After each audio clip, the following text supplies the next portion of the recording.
name is Anson Wells, and you'll see my partner, Justin Satawa, a.k.a. J-Saw, slide in here. I can only supply so many runs. I mean, you gave us 4. like I was You trying. gave us 5, I think. I was really trying. Okay, I was trying to do whatever it took to be able to create the positive vibes, create anything vibe-wise, and it just did not come to be, which is okay, but they fought hard. I mean, let's start right there, I guess. Yeah, no doubt about it. Getting down 6-1 early and having the ability to fight back and take the lead at 7-6. Obviously, the bullpen came out. Hannafy did not do them any favors. In fact, I would say that Jack Flaherty's not going to be too happy with him right now. But they can't be too happy with the defense either.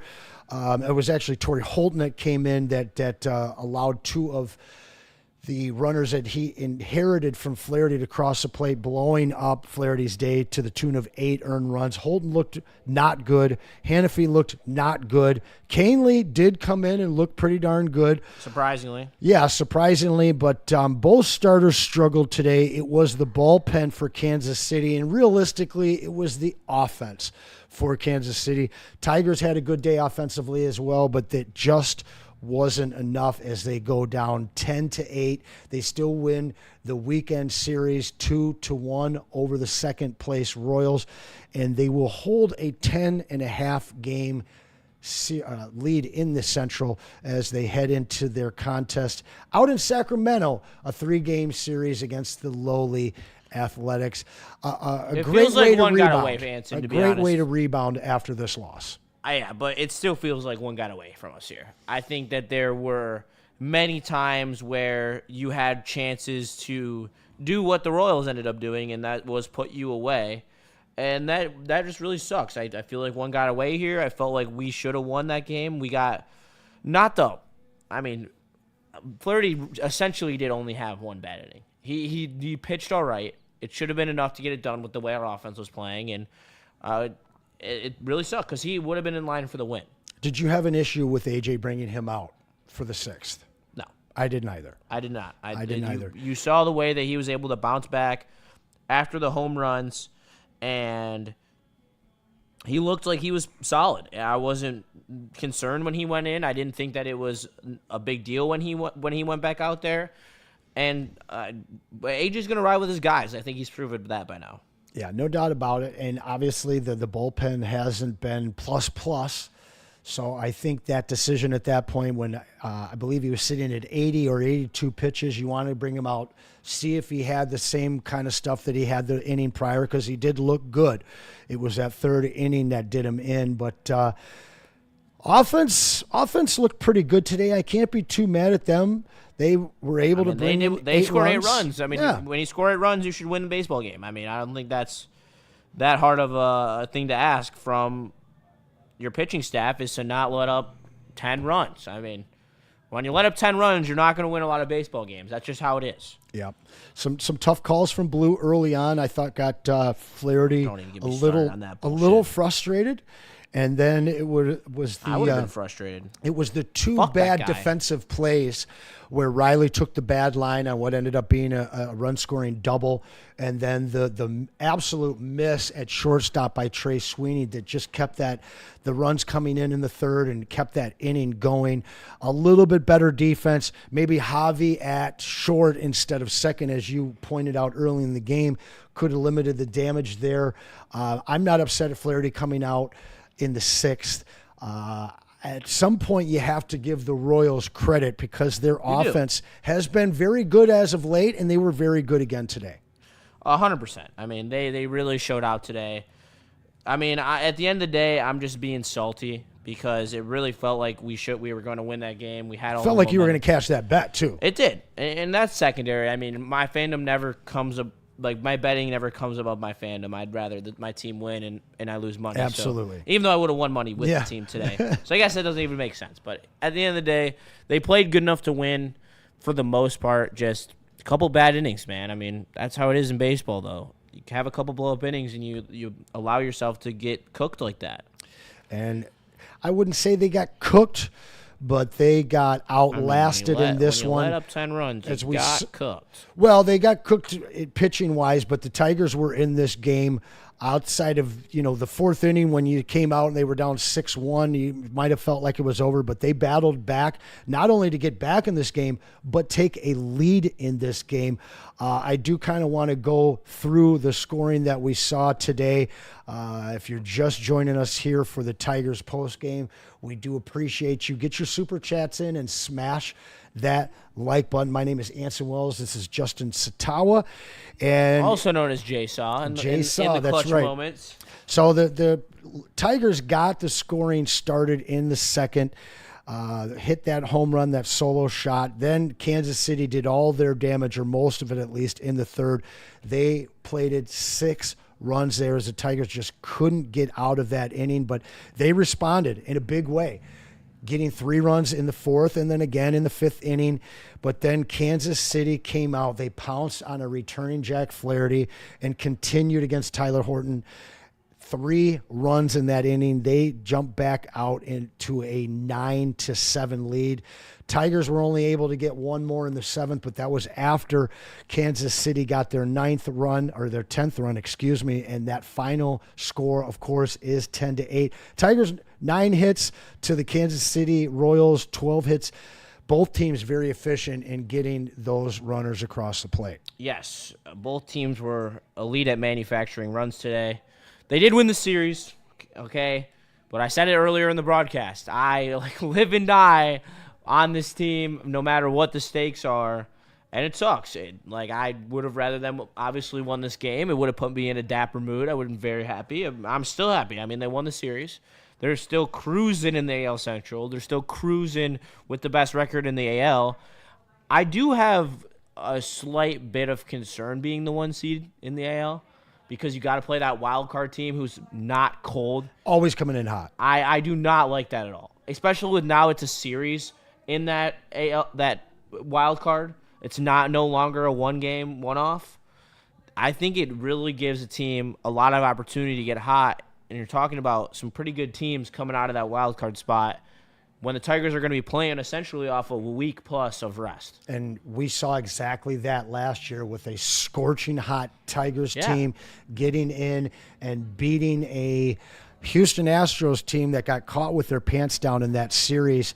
Tigers do have a 1.5-game lead for the best seed in the AL right now over the Blue Jays. And they've got a very big lead after sweeping the Astros. They are up on them by 5.5. All 3 teams leading their divisions in the AL did lose today. And then you got the Red Sox 2 games back. They're starting to close in on the Blue Jays. They're trailing 4.5, but they have a pretty solid grasp on that first seed in the wild card race. The Yankees, who have heated up as of late, but have lost their last 3, still 6-4 in their last 10, 9 games over 500. They are only a 1.5 games back of the Sox and a 0.5 game up on the Mariners, 3 games up on the Royals. Royals did themselves a favor today, closing in on that wild card spot, only 2.5 games behind the Mariners. If the Royals were to unseat the Mariners, how would you feel about a first-round Tigers-Royals series? A lot of familiarity I there. would rather play the Royals than play the Mariners. Me too. Let's just be honest on that front. The last team I want to play in the playoffs is the Mariners. I would rather play Houston. I'd rather play the Yankees. I'd rather play the Red Sox. I do not want to see the Mariners in the postseason. Yeah, a lot of people sharing your thoughts on that one. A lot of people saying they want no part of Seattle. Team that is struggling as of late. They're 2-8 in their last 10, and really that's why we're talking about them being on the edge of the wild card they'll right bounce now. out of it. The Tigers just did the same thing. It's baseball. They'll bounce out of it unless they have a historic collapse, which they could. Yeah, much tighter race there, though. They only have a 2.5 game lead on the Royals, 4 games on the Guardians, 4.5 on the Rangers. Not really worried about the Devil Rays getting back into that one. They're not called the Devil Rays anymore, are they? No, they're just the Rays. Okay. The Mariners are currently leading the Athletics 2-1 right now. with a chance to extend that to 3. Yeah, definitely a team that they The Red should Sox be might be beating the in best their team division. in the AL. I would rather not play the Red Sox either. I mean, they are absolutely buzzing right now. I'd like to play the Royals. That would be a gift of a matchup. I agree. I would like to play the Royals. Or a revenge series against the Guardians if they got in somehow. They're not going to get in, though. Yeah. I think I would definitely rather play the Royals than any of those teams we just mentioned. I think Red Sox are tough. They got Garrett Crochet, who, in the way that power lefties are able to play with this lineup, I don't think that it's as big of a net positive that we have a Skubal versus a lot of other teams. I think the Red Sox kind of take that away from us. There's not a lot of high leverage, high power lefty arms in the AL. I think that Crochet is one of the best. Same with Fried, but I just think the Yankees aren't good enough to beat us. Former reliever Garrett Crochet really jumping to be one of the premier pitchers regardless of what hand he throws with. Red Sox have definitely been riding him to the spot that they're in right now. They trail the Blue Jays by 5 games. That's a division that you could see the Blue Jays with their youth maybe blow that lead. You could, for sure. I think that team has been overperforming all year, and they're going to hit a snide eventually, but for now, they're playing really good baseball. They're getting consistency throughout their entire lineup. Bo Bichette and Vladdy Guerrero obviously leading that charge. I just think that the playoff baseball is a different animal, and that's where I think that everything changes, where it's more about the matchup, not about how if the team is better. I think we saw that last year with the Astros series. We were a tough matchup for the Astros, and we exploited them for it. Yeah, well, it would be interesting to see exactly what happens between the Red Sox and the Yankees tonight. With the Blue Jays losing, Red Sox could close to within 4 games. Yankees would love to get that number under 6. Both of those teams are in the wild card, as we mentioned. Let's take a look back at this game that we Before you do, burn in the Super Chat, $2. We'll smoke them all. Stoked, not scared. I hope so. But this isn't the Lions, man. This is baseball. The Lions are a monolith. This team is not a monolith. As much as I would like. But you know what? When the Lions have about 7 players that are in the top 5 of their position, the Detroit Tigers do not. 9. 9? Yeah. 9. Even if you shrink the rosters. Don't forget about Jack Fox, baby. Yeah. Even if you shrink the rosters, you still don't have 5 top 5 players at any position on the Tigers right now. Do we have 3? I believe I Riley only know Green. of 1. No. You don't think Riley Green is a top 5 left fielder in baseball? No. Okay. I Definitely do. not. I personally do. Not with all of those strikeouts that he puts up on the board. Still has a fat OPS and is a plus defensive player in left field. I think he's top 5. Who's third? All right, debate top 5. Debatable top 5. Skubal's obviously a lock. Dylan Dingler, top 5 catcher in the MLB. I don't think that's crazy. I honestly wouldn't put Riley in my top 10. All right, read me every left fielder that you would take over Riley. Or Jordan, Soto, Schwarber. Jordan Alvarez? He's a DH. Come on. Well, No. Jordan Alvarez is not. Mostly, but he is a left fielder. No, He's considered. No. Okay. No. Taylor Ward, he's a Rosarena, Stephen Kwan, Tyler O'Neill, Brantley. Brantley has been a while. I would obviously. not take Tyler O'Neill over Riley Green. Okay, fair enough. Keep going. I just went through about 7 or 8. Well, you read them too quickly. But I think that you're putting a little too much stock in the strikeouts. Yes, the strikeouts are an issue, but The home runs have been there, but he's a below 270 batter. He strikes out a lot. He makes mistakes in left field, as we saw in evidence today. I'd probably maybe top 10. put the Red Sox hat on him. Put the Red Sox hat on him right now. I'm kidding. That's a joke from the Cheesehead stream yesterday. I think Riley Green definitely is top 5 left fielder in baseball. I don't being realistic about guys is not being a hater. I'm not calling you a hater. A fan. I'm not calling you a hater. I said I took it back. I was just joking. But, I mean, when you're looking at I mean, Riley Green has 31 home runs. He's top 5 in home runs alone. Yeah, home runs are great. Home runs are great, but it's not enough for me. All right. Picky Anson over here. No, I mean, listen. Dude, Bitching about a guy who's got 31 home runs. I'm a big OPS guy. I'm a big OBS guy, and I'm a huge defense guy. And as much as he has power, he doesn't have plate discipline. He's not a great fielder. He's decently quick, but he's not a speedster by any means. And until he starts hitting 280 plus, I can't put him in my top 10. Power is fantastic, but there's other guys out there with power that also have on-base skills. Is he a star? Certainly. Is he going to get better? Hopefully. But for me, I certainly can't put him in the top 5. He's absolutely arguable as a top 10 left fielder, though.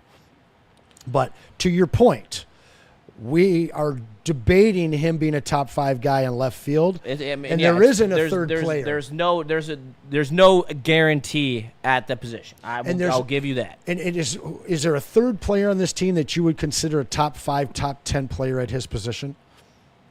I do not think so. No. Me neither. I think it ends with a debatable Riley Green, Dylan Dingler for sure, just because the catching position is just not deep enough. Where him having the season he's having deserves a spot there, and then Skubal.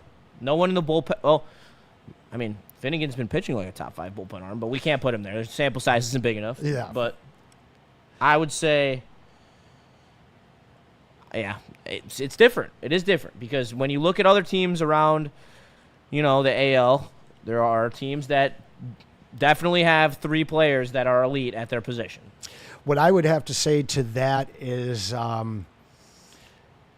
Hinch. It is an advantage, and a lot of teams aren't played the way that the Detroit Tigers are played. They aren't played where some guys only hit against lefties, some guys only hit against righties. A lot of players are everyday players, and the Detroit Tigers don't have necessarily a ton of every single day players. They have a lot of guys who can do a lot of different things, and they use the war chest in the best way see fit. Sometimes it's the best thing that could ever happen because you have a guy for every situation, but then there's other times where it doesn't work. Yeah, no doubt about it. That's why I wish there was a couple more guys on this team that were everyday elite players. And that's what I wanted at the deadline, and we didn't do it. Well, those guys I think are in the farm system. I know of at least maybe 2. I know that we've got a tremendous amount of guys down there, but when they come up, most of them don't pan out. I have high belief in McGonigal, Max Clark, Josue Briseño. There's some players that we may or may not see come playoff time, but this team, with one more year of Skubal, should be even better next year. They should be even better when you get that money back sure. from Alex Cobb and that $25 that Bregman didn't take. They're going to use that money. Yes, they are going to use that money, and I hope that they're aggressive with that money because they could really make this team the best team in the American League very easily. It's not going to take a lot. You already have a lot of the pieces under contract at the moment. You're not going to have to unload the clip like you would in a trade. You're really going to be able to just sit there and take your pick of the litter because you are a contender. Yeah. And you're going to probably have to use that money for Gleyber Torres in some regard if he doesn't leave. I personally think he's going to leave, and he's going to get a big payday from a big club that wants to use him in the role that the Tigers did this year. Probably won't end up in a Tiger uniform. Yeah. It sucks, but I'm going to be realistic about it. He came here to get a payday, and if we're not going to give him a payday, someone else will. Somebody else certainly will. You're right about that. I want to take a look at Tyler Holton. This was my favorite Tiger last year. His first 2 years as a Tiger, 2.11 ERA, 2.19 RA, 3-2, 7-2. Had 8 saves last year, 15 holds. And I don't want to say that the guy's been bad this year because he's a 3.57 ERA with barely above 1 whip at 1.06. But he hasn't been the absolute lights out stopper in later innings that we saw out of him last year. What's happened with him? He's just lost his touch. He just can't seem to get all of his pitches in there at the whiff rates that he was getting last year. Last year, he consistently was able to be a swing and miss guy. And when he wasn't a swing and miss guy, he would induce weak contact with great consistency when hitting the strike zone. And I think that's only deteriorated over the season. I mean, you saw today, he came in, a couple shaky hitters, couple, a bloop and then a nice swing caused him to kind of unravel in that inning. And you've seen it a few times where he hasn't been able to be consistent. You see an outing like this, then he'll come back in his next outing and he'll have a nice inning and maybe 1, 2, 3, a couple bullpen appearances in a row, and then he'll have one of these. And it really sucks when you're trying to piece together a bullpen where you can't find that reliable third arm that you can rely on outside of Vest and Finnegan. Yeah, they don't really have much beyond those two guys. It'd be interesting to see if we see Melton or Morton or Paddock in more of a relief middle innings role. But Crazy Clown, appreciate you always being here. To answer your question, OBS is your on-base percentage. OPS is your on-base percentage added with your slugging percentage. Anytime you see somebody with an OPS of over 800, he's a good ball player. That is the mark. Over 700 solid, but if you got somebody with an Major League average. Yeah, if you've got somebody over an 800 OPS, that's a guy that you want on your ball club. 900's elite. Yeah, 900 plus is elite. When you see those guys having those stretches of 1,000 plus, 1,100 plus, those guys are true studs in the game at this point. But, there's a lot to take away from this week. We were here, Nick and I, 8-1 blowout at the hands of the Twins last Sunday, and we're kind of worried. Everybody in the Tigers, faithful, they were all worried. We're looking at a single-digit lead, a low game lead, saying, hey, we got to go out and win these series. Well, we go out and we sweep the Astros 3-0. Then we come out and win the next 2 games as well, 5 straight. To be able to win the series here and actually go one more game ahead of Kansas City as we watch the Guardians just continue to fall out of the race. I don't think Tiger fans should feel bad about today's game. They should absolutely not. I mean, they won the series. I mean, if you win 2 out of 3 every single series, you're going to be a 90-plus win baseball club. No doubt. You can't complain about that. I mean, we are still the best team in the American League. If you lose one game, it's not the end of the world, unless you're me, because I just want them to win. I have a wicked competitive drive, and I hate losing, and it sucks, and it makes me feel like shit, so I want them to win every single game. Well, hey, 162 games a year, it's going to be damn tough to win them all. Tigers really are picking it back up, though, at the right time. Every major team, every team leading their division coming out of the All-Star break, for the most part, struggled mightily. And it wasn't until August that they all kind of fixed things and started back in the right direction. The Tigers, absolutely one of those teams. They're 8-2 in their last 10 games. They've won 5 straight series. You can't ask much more from a team that, as we talked about, really only has 2 guys in the top 10 at their position. So as much as you guys are frustrated with Hinch for leaving, Flaherty out there in that game, I believe that the plus minus in terms of games won versus games lost by our manager, it's well over 10. It's well above. He's got the credit line where him leaving a starter in a regular season game a little too long isn't that deep. I mean, if we're talking about a postseason game where he absolutely blows the game due to the fact where he's putting in someone who shouldn't be going in at a time or taking Flaherty out too early, I mean, then we'll have that conversation. But I'm not willing to have any conversation about AJ Hinch's managerial skills until he makes a truly big mistake that ends their season. I think that's the only way you can.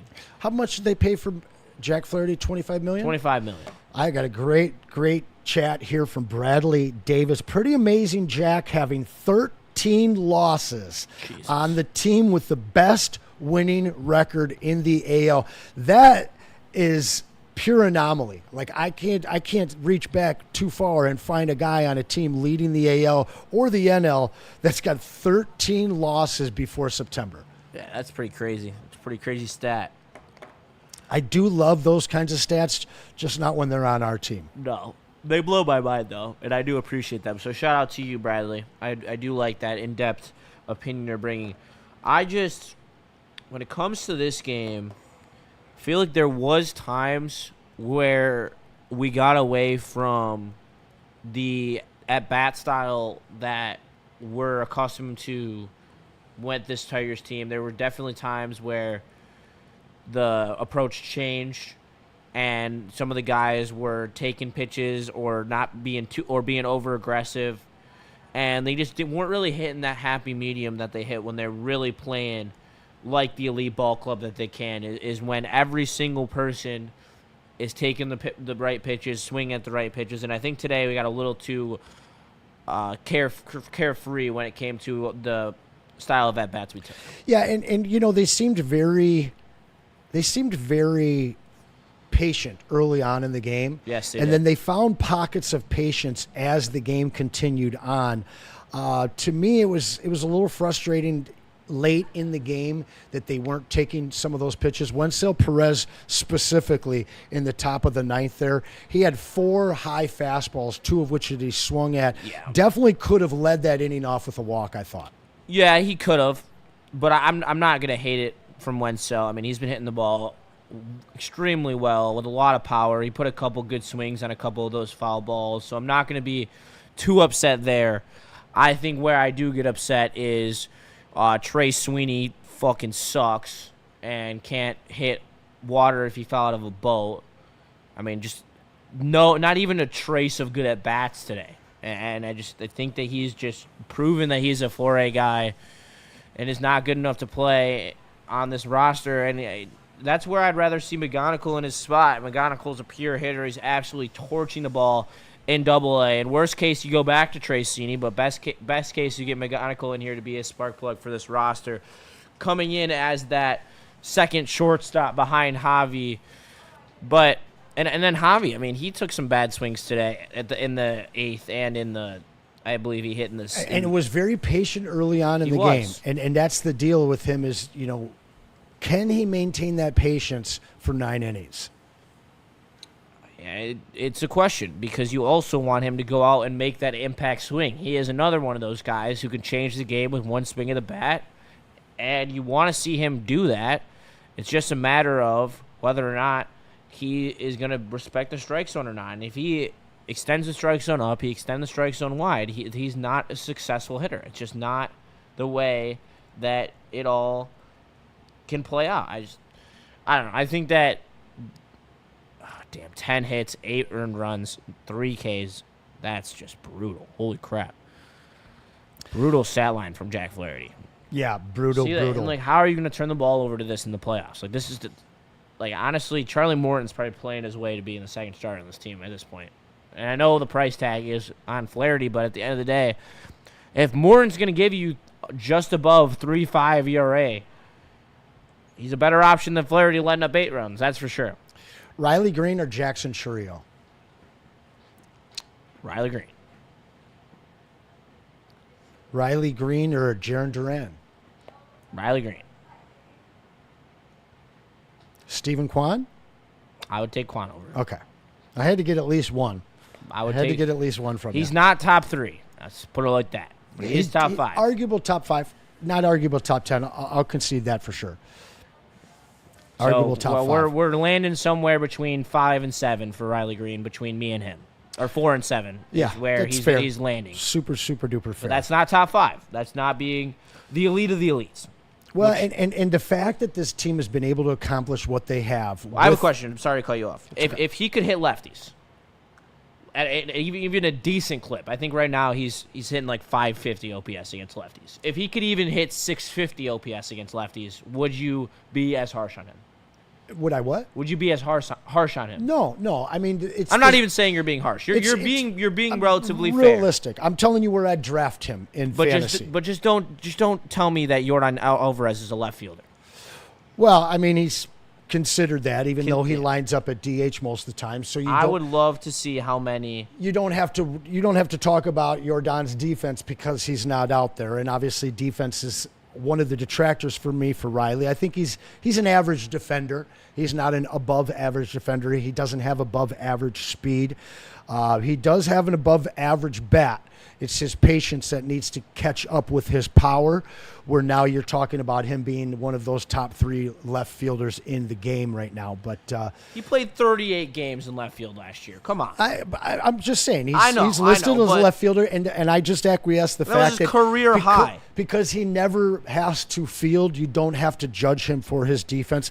That's why they have him at DH. But in terms of pure bat, if he's listed left fielder, I'd take his bat over Green's. Neither one of them I'm necessarily excited about defensively. Certainly not Jordan. That's for sure. Jordan blows defensively. Yeah, I don't know. That's why he's a DH. That's why he's a DH. Yeah, I understand where you're coming. Mariners up 5-1 on the Athletics right now, so looking like they're going to space themselves out from the Royals a little bit. Slay Bomb in the chat. They could have gotten those guys at the deadline. I agree with Justin. Max Clark is underrated. If Parker Meadows doesn't work out, I could see Max playing. Max will be on the team next year. There's no doubt about that. I think that's fair to say. What I am going to say, which is I've been saying it since the trade deadline, and I would have loved for them to do it at the trade deadline because he tanked his stock at the end of the season, but Parker Meadows will not be on this team next year. They're going to trade Parker Meadows. I am so sure of it. They're going to hand it over to Max Clark in center field. Parker Meadows is mid, okay? He's a great defensive outfielder. He can't stay healthy. And that's it. He's a mid-bat. He will be worth something. A team will give up something for him, but he will not be on this roster. There's no fit for him. You're not going to put him in a corner outfield spot because he can't hit well enough. You're not putting him in center over Max Clark because Max Clark is going to come in and at least hit 700 OPS like the peak of Parker Meadows can do, and Max Clark is just as good on defense. Well, I think Parker Meadows has value around the league for some of the reasons you mentioned. You'd love to be able to keep him as a super depth piece where he can come in defensively, he can pinch run for you in like the late innings. Yeah, if you have a lead, yeah, I can see that, but I just think that you could. I think you can get more for him than what he means to you as your 30th player. 100%, because there are teams that would take him to start as a center fielder for them. Absolutely, and he's young. Absolutely, and teams will know that they can get something out of him. I mean, he's shown up a season where he can put up a 750 OPS. He's shown that he can produce. But I just don't think it will be here, and I don't think that his role will ever be big enough where he will be able to produce on the clip that he possibly could. Yeah, I think he's just a fan favorite, and you're going to hear groans and moans when people talk about trading him. He had a big piece, a big part of what the Tigers were able to do last year, but in terms of bat consistency, it just doesn't exist. And unless you're up in games or in need of a stolen base, this guy has more value in the trade market than he does as your 29th or 30th player. No doubt about it. And that's why I said at the trade deadline, Javi playing so well in center, wouldn't be a bad idea to explore Parker Meadows being traded, and then he gets hurt. So it would have been a good idea because he's actually healthy at the trade deadline. You would have been able to move him. Yeah. How do you feel about Max Clark's prospects as a major leaguer? I think that he has a high floor. I really do. I think from going to see him play, he's got a lot of energy. He's got a lot of what it takes to be a good center fielder. I watched him go range and catch a ball on the warning track, making a diving catch. It was a really nice play. He's got a lot of range. He's got a very fluent swing. I like his swing from the left side. I think his floor, I don't want to make his floor too high so it's like unexceedable, but his floor would probably be a B+ defensively with a 650 OPS, and his ceiling is being a 850 OPS guy with nice. A+ defense. I mean, there's a big range there, but I would, and if I were to try to project it as close as I possibly could to his peak, it would be that he's an A defender and he's a 800 OPS guy. I don't think he's going to be quite as good a hitter as McGonigal is going to be. I think McGonigal is going to be a 900 OPS guy. I think he's going to be a really good player. I think that Max Clark will be very good, but he will not be as good at the plate as McGonigal. Yeah, speaking of Kevin McGonigal, over 3 levels this season, we talked about OPS. This is a ridiculous stat. He's hitting 1,021 through 3 levels. Low A only 6 games, but high A 36 and double A 31. His average has suffered a little bit lately in Erie. only hitting 268, but his OPS is at 954. That means he's getting on base because he's getting on base at 391, but the power is there as well. Is it 390 OBP? Yeah, bring him to the majors. No if you got that doubt. good of an eye and you're raking like that, his average might suffer a little more in the league, and maybe the power a little bit too. But when you're getting on base that often, Justin, 114 walks to 73 strikeouts. That's insane. And at Double-A, 24 walks to only 15 strikeouts. That stuff gets me excited. Definitely gets. I mean, it gets me really excited. I mean. Well, I want to talk about how good Max Clark's swing. I think Kevin McGonical's swing is so fundamentally sound. The way that he is able to load his back hip without overdoing it and then coming forward with a nice, beautiful stroke to the zone. His bat head stays in the zone for a long time, being able to hit inside and outside pitches with power. He is the prototypical prospect these days, and there's a reason why he is the number one prospect on a few lists out there. It's not every list. He's one or two. But he is one or two, and he is going to be that dude. I think that when in terms of pure swing, because there is an element of pure swing when it comes to these guys, and you can never truly predict what it will look like when it's going against big league pitching. But what I do want to see is a short, compact, smooth swing, and that's what Kevin McGonigal has, and he swings with power. I'm so excited to see him in a Tigers uniform. Are you a Fangraphs guy? I am a Fangraphs guy. All right. Well, Fangraphs to me is one of the go-to for overall prospects. I have some other sources for in-year prospects, but Kevin McGonigal sits at number one. Behind him, Jesus Made, Samuel Basayo, Sebastian Walcott, who is finally of age. I've been tracking that kid since he was 16. He's now 19 and a half. Connor Griffin, a high strikeout guy. Chase Burns, who has had some mixed success. Bubba Chandler at 7. Shout out to Rich. This kid has the most unbelievable Bubba Chandler collection of all time, has the 1-of-1 as well as the 1-of-1 signed auto of his. He's hoping he does great. Andrew Painter, a guy that I am not as high on as others. But then at number 9, our very own Max Clark. It's tremendous to be able to see that we are one of 3 teams in the top 9 that have two teams that have 2 players. One of them, the lowly Pittsburgh Pirates, but then the Tigers. There isn't another team until Philly at 15 that has 2 players in the top 10. But if you go down that list, there's a lot more guys. Theron Lorenzo sitting at 34. Josue Briseño sitting at 32. That's 4 guys in the top 35 prospects. Unbelievable. My entire life following this team, we've never had a farm system like this. Nope. And it's actually nice to be able to talk about them like they're actually good.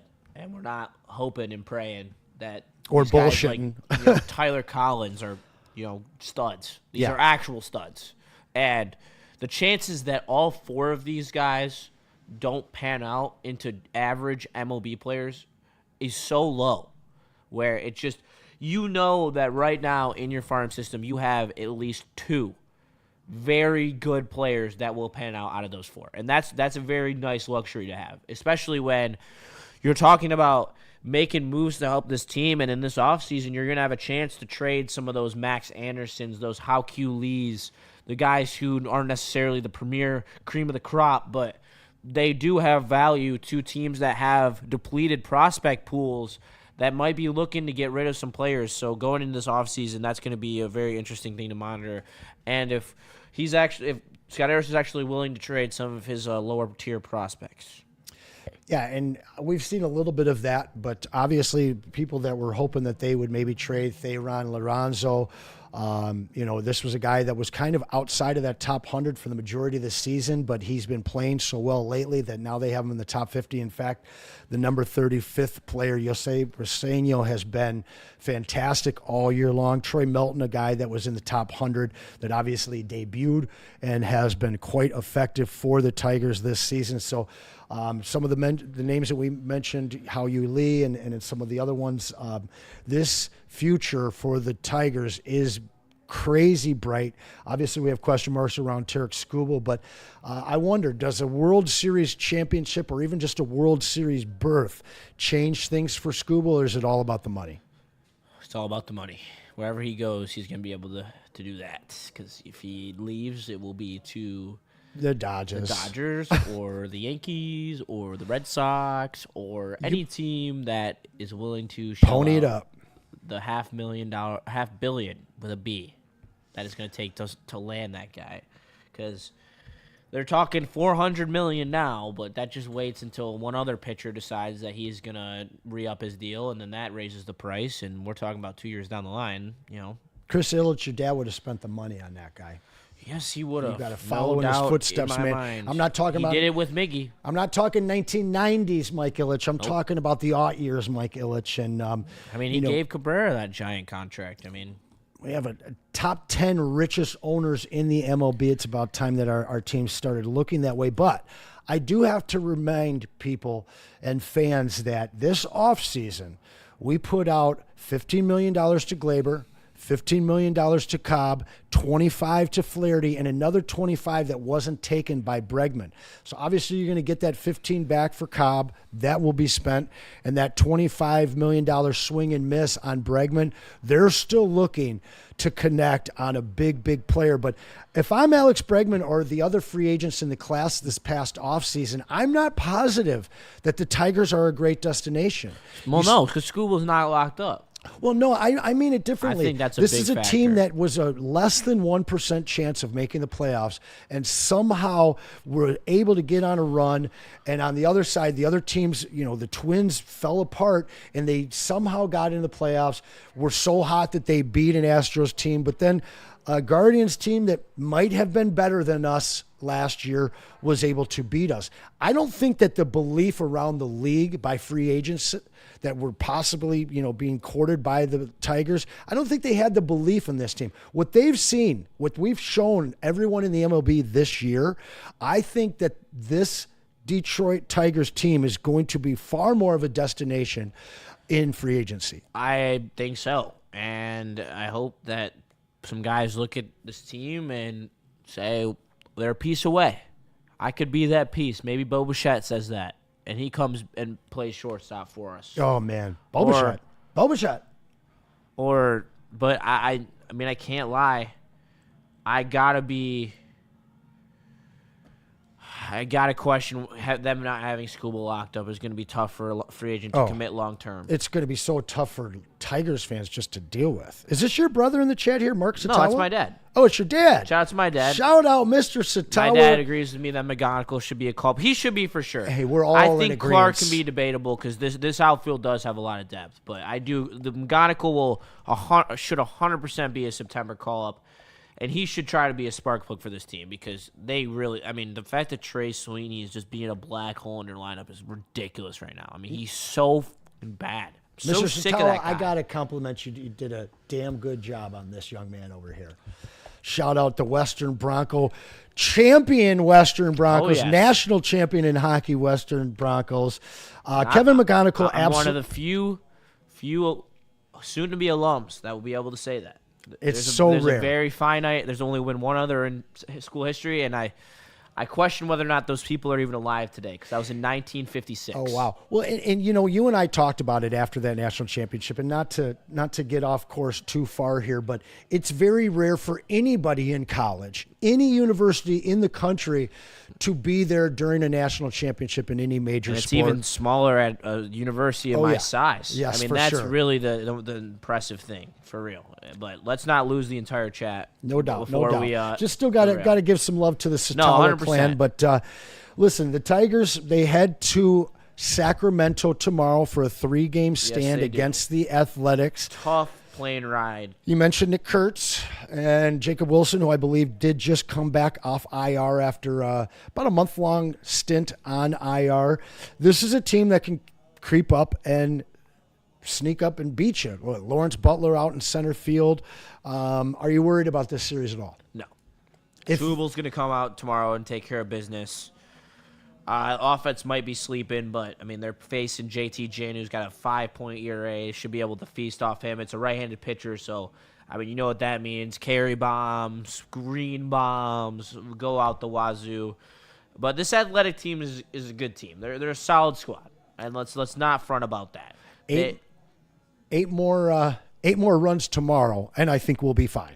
Oh, I mean, if we put up 8 tomorrow, we're guaranteed to win that game. But they're 7-3 in their last 10. They're on a pretty big hot streak. They're out of the division race essentially. They're 12 games out, but they're a young team. They're putting stuff together, and Tigers lead the season series 2-1 so far. I actually went to the game. They lost to them. That series was pretty annoying. Getting shut out 3-0. Only 3 games with them so far this year? Yes. Or 3 series? 3 games. 3 games this year so far against them. We won 11-4, 3-0, and 8-0. All right, so we'll expect some runs tomorrow. I mean, we'll either get shut out or we'll put up 8+ runs again. Yeah, Scoobel against Ginn. Then we'll see Charlie Morton in Game 2, Casey Mize in Game 3. Then it's off to Kansas City, where we will see Chris Paddock go on the rubber once again, starting that series off the weekend sit. Then he'll be followed up by Flaherty, and we will see Scoobel one more time on Sunday. I like those 3 guys in Kansas City. I know that Flaherty got beat up by them today a little bit, but I imagine he's going to be looking for revenge on Saturday. I'm not optimistic about Flaherty on Saturday. No, huh? No, I'm not going to lie to you, Anson. Well, we'll be right here at Woodward Sports for the Woodward Tigers live stream. You and Nicholas Koloff, correct? Yes, we will have our Tigers insider Nick Koloff in studio here, and we will be here for both games, both Saturday and Sunday, as the Lions are So you get the off. Savant next weekend. You don't get the energy, you get the Savant. So hopefully that's a good mix for you guys. Hopefully they win. I mean, I'm 0-2 on these things, so I'd probably never show up on one ever again. I'm kidding. No, it was a good time. We are 4-5 as a network on these live Hopefully streams. this doesn't transfer to the Lions watch. Yeah, we're gonna need because those are non-negotiable, have to be wins. No, I don't think that will be. When is your fantasy football draft? It's tomorrow, and we're gonna have to figure out where it is because I don't know. Not doing it online? No, like where? Like I don't know if did we officially switch to your place or I mean, you I guys don't are know. welcome to come out there. I just think people will complain about driving to Washington Township, but let's not get too far into the draft there. After the Kansas City series, hosting the Mets, that'll be a fun interleague series. Then we host the White Sox before heading off to face the Yankees. Then there's a kind of a difficult stretch. They'll head down to Miami. Miami's a tricky team, not very good, but still tricky.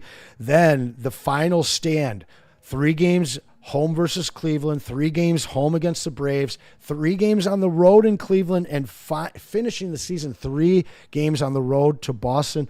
I have no doubt in my mind that this team wins the Central Division, but do you believe they will end up with the number 1 seed? I know you don't want them to. Do I think they will? That's a good question, Anson. I don't know.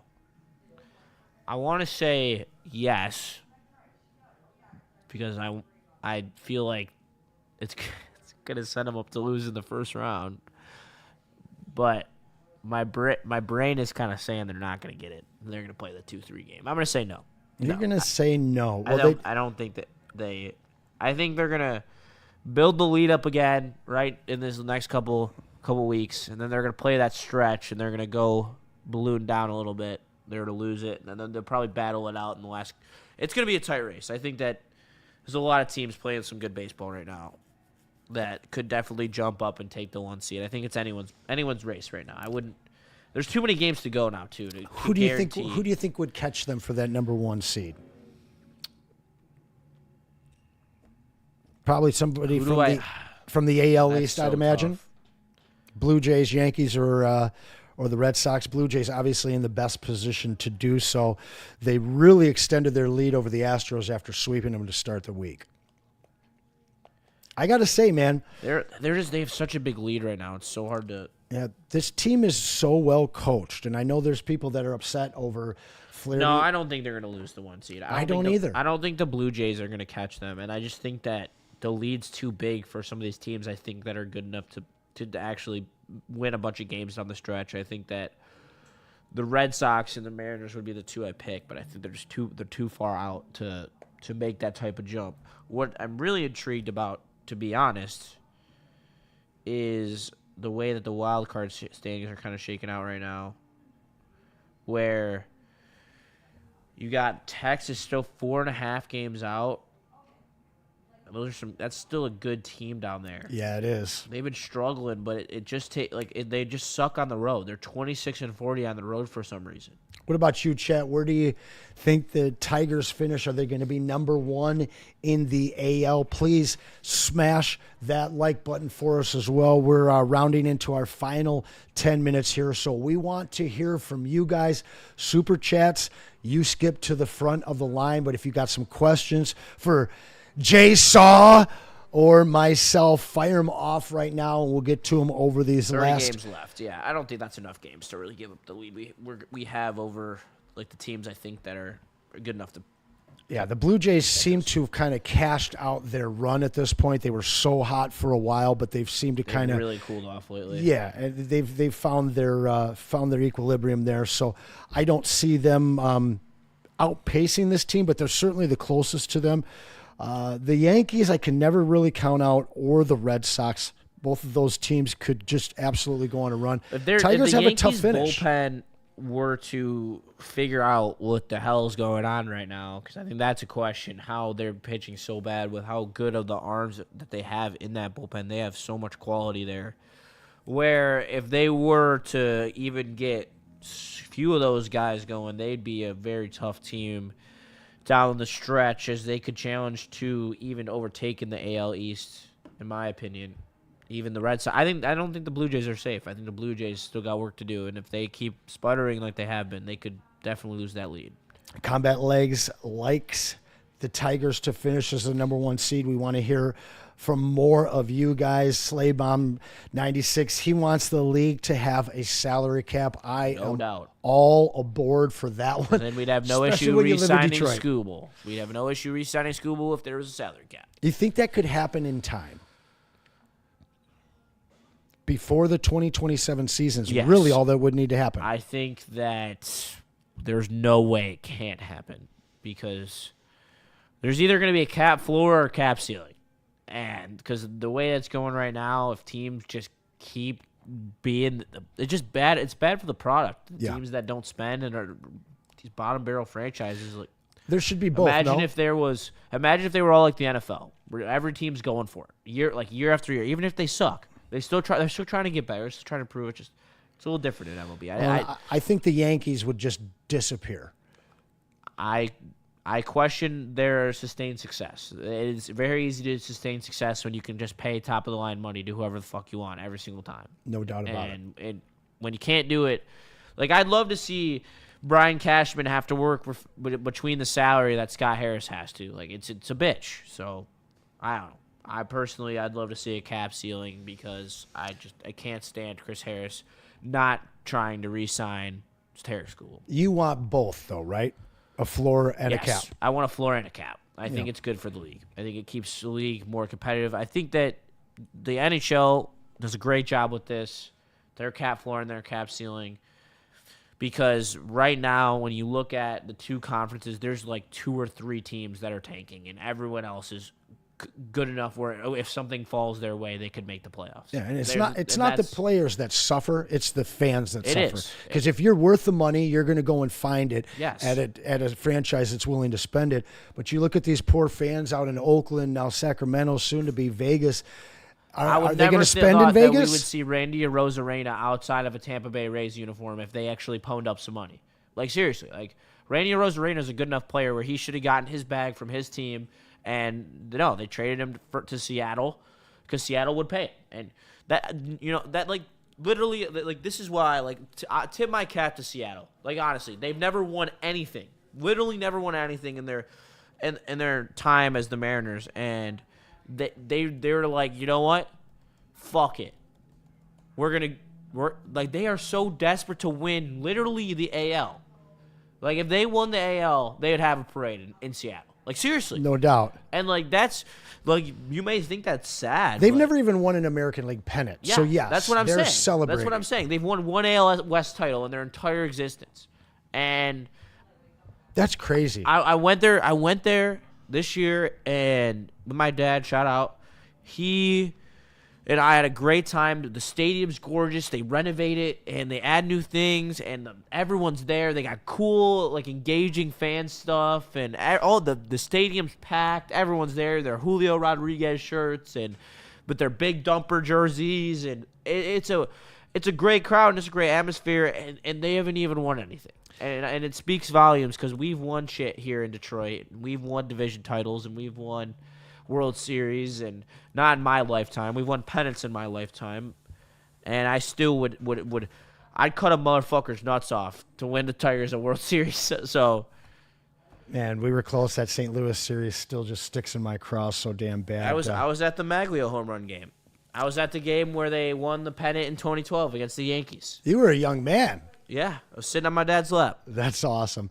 Honestly, I think the Mariners will never do anything until they bring back that pitchfork M. But we are closing in on our final moments here. Mailbag. Hit us with some questions. Yes, please hit us with dying. some questions to touch on here as we finish this thing up. Got about 5 more minutes for you just to catch you up on what we've got on tap this week. Obviously, tomorrow, our full slate of shows kicking things off from 8 to 10. Start your morning with Sean Baligan and Maz. Then on to BDE. After that, the Braylon Edwards Show. And finally, the heavyweights. Tuesday night, though, same slate, but Tuesday night, my man Justin will be here with Haley as they cover college football on the College Football Show. Wednesday night, my man Brandon Kaz. Your fill of J-Saw.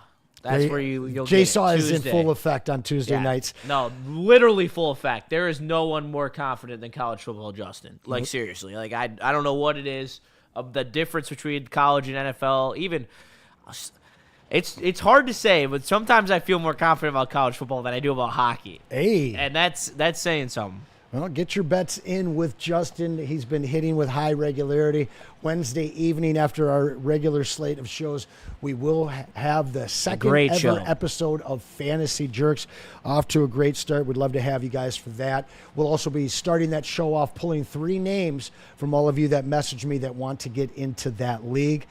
But listen, guys, we have a mail guy. We have a great baseball team here in Detroit. Yes, we do. Team that, in my opinion, plays over their head every single night out there. They're one of the best managed teams that I've seen in recent history. And right now they have a commanding lead in the Central Division and still a strong lead for the number 1 seed. We'll see if they can hold everyone off, all the competitors, keep them at bay so that we can host every AL playoff series this year. That would be pretty special. That would be awesome, for sure, especially for the city of Detroit. The fans deserve it. They've been showing out this year. A little lighter crowds in the beginning of the year, but picked up very quickly. Combat Legs vids, shout out. I have a question. What do you guys think the outside perspective is at what made the Tigers successful thus far? Great question. I think they think we're cute. I'm serious. I don't think that like the other AL teams respect us. I think if you were to go to some other fan bases and ask them what they think about the Tigers, they'd say, yeah, they're a cute story. Lucky. But they're Tarek Skubal merchants. Yep. And they don't have the bats to hold up in a playoff series. That is the outside perspective. I couldn't disagree at all. I think that that they are seen as a cute story. They're seen as a first down takeout by anybody that meets up with them. But the Astros thought it was going to be an easy series last year, and they found out firsthand how gritty this Tiger team is. And that grit isn't going anywhere. I think they're deeper this year. I think that they're a little bit more healthy this year. And I think that you're going to see a team that now has some experience in the playoffs, and they're going to make some noise. They're going to win a series, and they might be hosting the AL championship. Yeah, I hope so. I really do. Hosting and hoisting. How about that? You think? No. You don't think they'll be in the World Series? No. No, because teams that make the World Series make trade deadline moves. Good ones. Not good ones. Great ones. and we made good ones. But there weren't many great trade line moves this year. There was maybe 3 or 4 of them that I really, really liked. This wasn't a deep trade class this season. I disagree. I think it was a deep trade class. I So think there were plenty of one. There was plenty of solid players dealt at the deadline.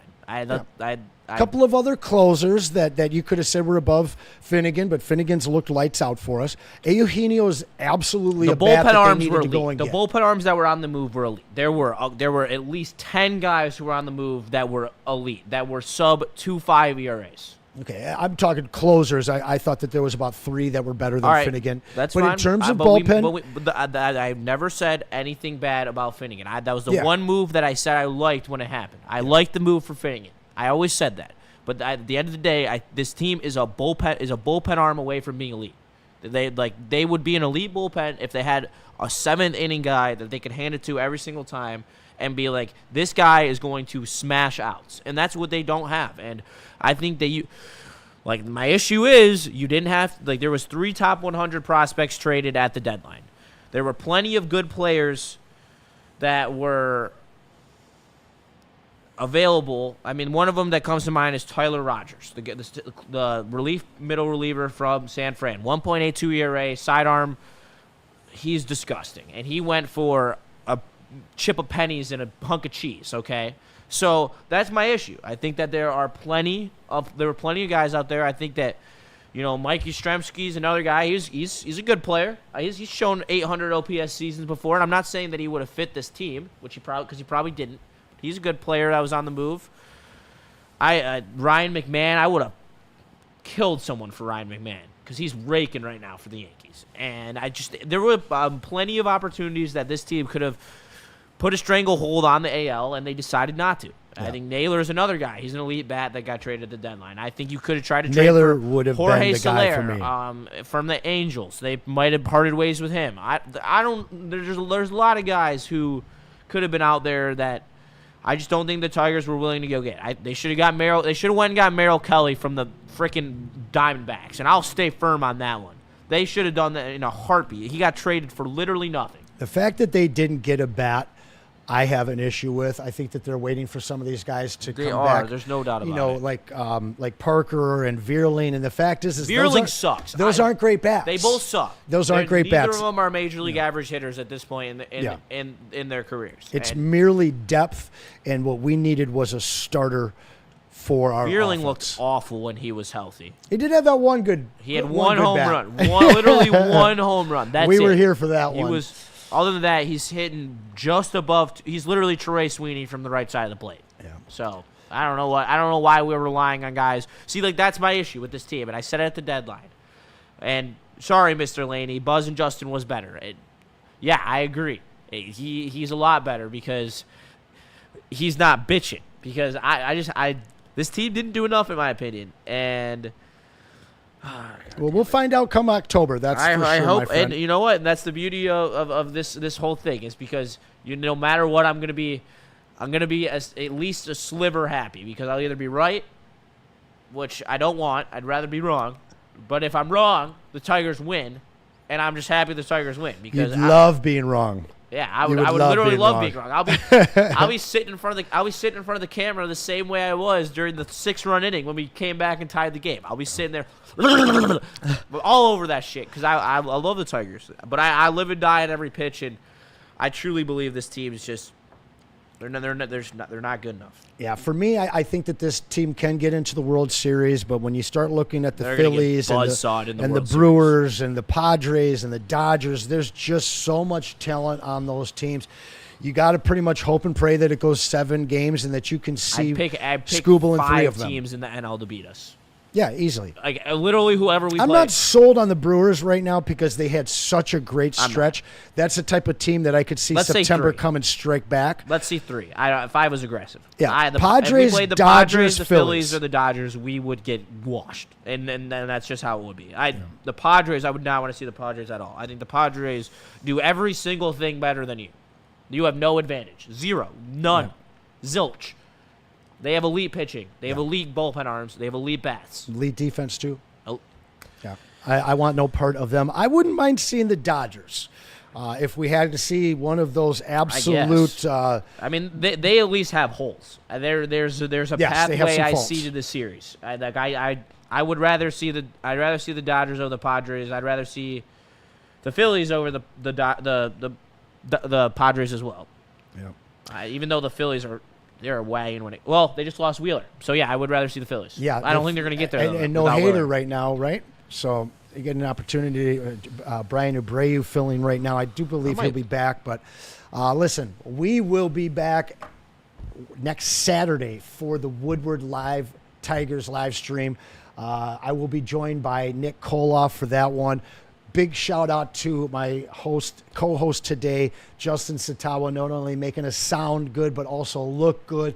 And I am going to credit him with 5 of those runs today. He made the sacrifice. He was invested. And so have you guys been. We appreciate everybody in the chat with the super chats, with the likes. Please smash that like button before we finish up.